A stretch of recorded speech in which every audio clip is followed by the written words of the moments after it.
welcome back to my channel. My name is Chynna Taylor. You're in my music room. Here's my piano, here's my couch. This is where I live, I write, I sing, I practice, I annoy my neighbors. This is where it all happens, and I thought we'd change it up today and do a full length. So, welcome to week 14. Here we go. So today I want to talk to you about something really important, and that is how to not strain. Straining is something that we always have to be aware of. We always have to just be conscious of what our bodies are doing, what our voice is doing in turn, to make sure that we're not straining so we don't hurt ourselves. So today I have 3 tips for y'all to avoid straining while you're singing. So tip number 1 to avoid straining while singing is posture. You want to make sure you have a really good posture. If, for instance, you don't know if you have good posture or not, or you tend to cheat when you sing, here's a little trick. And I learned this from one of my vocal coaches. Bend at your hips, make sure your knees are bent, and sing like that. Your neck is aligned with your spine. One of my vocal instructors used to make me sing with my hips bent because I tend to tense up and I would strain. Usually when you strain, it's in direct correlation with tensing up your jaw, your shoulders, everything. You just tense up and you're like, and you strain. Okay, so tip number 2 to avoid straining while you sing is, and I say this all the time so I feel like it's very redundant, but I can't stress it enough, roll your shoulders. Roll your shoulders when you're actually singing a hard song so that you don't tense up your jaw and your neck and your shoulders and everything. You're not tensing everything up because it's going to be a lot harder to hit a high note that you want to reach, that you want to hit. It's going to be a lot harder for you to hit a high note that you're working on when you're all seized up,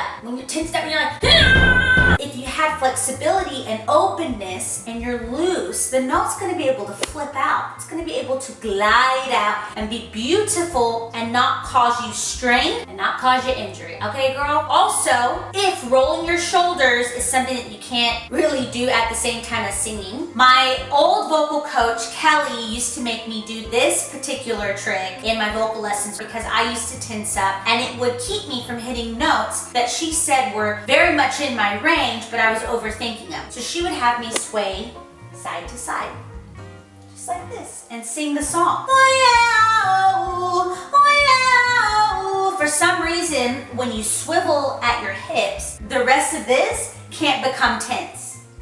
And notes pop out. Notes that you feel like are very hard are only hard because you're overthinking them and you're tensing up. So you're not allowing your palate to be open. You're not allowing all this space in creating sound to be used properly. You're almost collapsing all of those good things and you're squashing the sound. So you're not getting that note to sound beautiful, or you're not hitting the note at all. You know what I'm saying? So we're moving right along to the last tip. Tip number 3, when you're practicing your music, when you're in the comfort of your own home and you're warming up, relax everything in your face. This includes your neck. You can, of course, raise your eyebrows if needed, but keep a very relaxed face while you're singing. You don't have to make it so hard. It's supposed to be enjoyable. It's supposed to be beautiful and pleasant. It's not supposed to be painful. I mean, of course, when you're on stage, you can be theatrical. Theatrical is different than it actually being so hard that you have to strain or reach too far for a note. Theatrics and straining are different. It is not cool in performance to be like, ah! That's how you develop vocal issues, bad habits, and then it leads to vocal injury. And you can get all the way up to having a hemorrhage on your vocal cords. You don't want a hemorrhage. You know who's had a hemorrhage? Adele. You know who else has had a hemorrhage? Sam Smith. Somewhere along the line, either from fatigue, being overworked, or just bad habits, they were straining. And the overuse of their voice and the constant strain on their voice led them to have their vocal cords bleed, to have them rip and bleed. That is what a hemorrhage is. You do not want that to happen. So these are some easy ways you can practice avoiding straining when you're working on new songs, when you're working on things in your higher or lower range, when you're working on new things. Because we still want to grow, we still got to work, but you never want to strain when you're practicing. You're going to instill really bad habits. So these are my top 3 tips. I use them all the time. I practice to Jessie J a lot because she really pushes me out of my my comfort zone when it comes to singing because she sings really fast with extreme clarity, and she really has amazing control over the movement in her voice. So I practice to her a lot because she challenges me, but I have to reinforce these tips to avoid straining because I don't want to strain while I'm learning new things, while I'm trying to develop my voice to become even better. I know you guys want to know certain ways that you can hit higher notes. Everyone always wants to know how to sing higher. So I'm going to give you this bonus tip, which is when you're singing a song and there's that big climax note, the biggest note of the song, it's the one.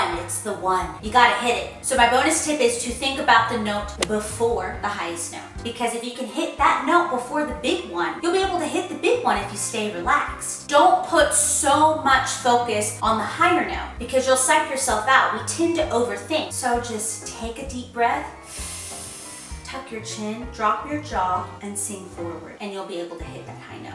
All right, guys, that's all I have for you today. Make sure you comment down below if you like this video. Comment down below any ideas that you have. What do you want to learn next? Become my friend. So subscribe to my channel. Turn on that notification bell to always, because I have more videos coming. Y'all, I'm giving out my secret sauce. Thanks for being part of the How to Sing series, gang. Check me out at ChynnaTaylor.com. I got a Christmas album coming out really soon. One of the most vocally challenging recordings I've ever done. I really pushed myself. I hope y'all love it. I have some exciting things coming up. Stay tuned. You can hear all about it at ChynnaTaylor.com. Okay? Anyway, y'all, I'll see you next week for the next How to Sing video. Until next time, peace. It's gonna be a long walk to the camera. Pew!